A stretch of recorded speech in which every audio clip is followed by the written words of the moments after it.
Look at that. The Carolina Panthers. No, Carolina Panthers. Start it again. All right, so this is my initial reaction to Game 4 between Carolina and Florida. We had a great game tonight, and I think the score, sound like a broken record when I say this, the score doesn't indicate the full story of how this game went. I mean, this game was a 1-0 game. Two of those goals, I think Aho had one, I think Stahl had the other. Um, they were both on empty netters. So I think we had a goalie masterclass tonight between Sergei Bobrovsky, but also Frederick Anderson. I think with just all the stuff that's going around and everything that's being said about Carolina, about how like they falter, they can't win in the Eastern Conference Finals. We've seen the 0-15 stat it is, where these guys haven't won an Eastern Conference Final game in a decade. Florida has their number, which I do think is true. Like there's some mental psyche where Florida does have their number. They go into Florida and just scratch and claw their way to a win, where now the series seems there's a little bit of life in this thing. I think sitting Anderson for game 3 was very smart. And I think kind of like, because I made a video on it where it's like, okay, where do we turn to at net going into game 4? We went back to Anderson, and look at that. He pitches a freaking shutout. And props to him on all the saves tonight. Bobrovsky also had some pretty good saves tonight too. And this game very well could have been a totally different game too, because there was a lot of great saves, post and out. Like there'd be a shot where it's like, okay, a little over the glove, but it hit the post and out. Like this, there was a lot of chances for both teams.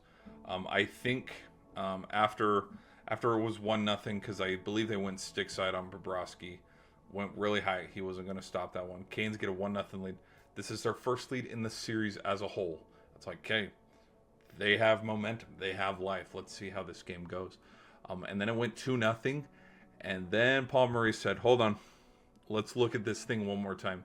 And you could feel the intensity of how that game could have gone if Florida scored. Because if Florida scored after 2-0 back down to 1-0 after the goal was taken off, if Florida scored, this thing's over. Like it's a sweep. We go into overtime. We have some overtime magic of whether it's Barkov, Tkachuk, because Tkachuk was the guy who eliminated them last time. Verhaeghe, because Verhaeghe missed one earlier in the game. Bennett, it could have been Bennett, but you could feel the intensity. Like the second the goal got taken off, or okay, here we go. Let's buckle in. Let's see how this game pans out. Because after they took the goal off, it was bizarre world. Like the game could have gone any direction. Me personally, like if I was an official, it's hard to make that call.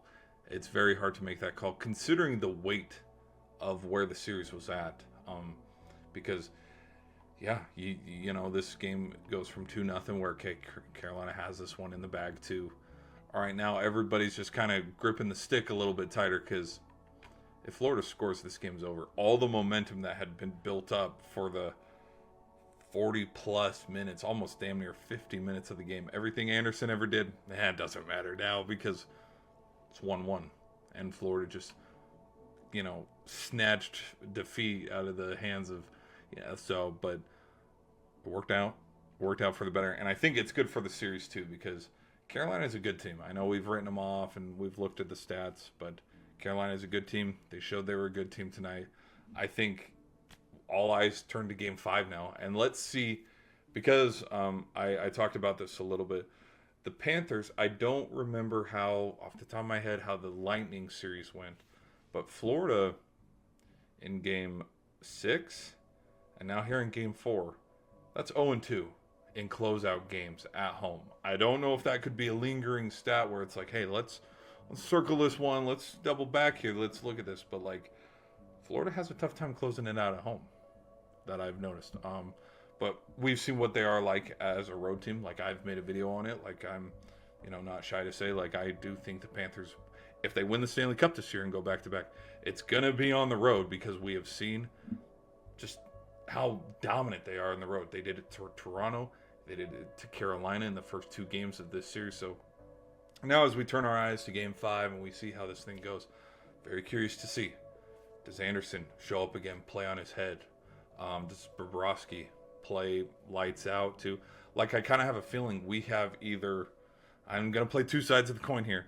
We either have a blowout where, like, it is a blowout, or we have another tense, close, 2-0, 2-1, 3-2 kind of game on our hands for Game 5. And I would lean, I want to see this series keep going because I was leaning Panthers in 6.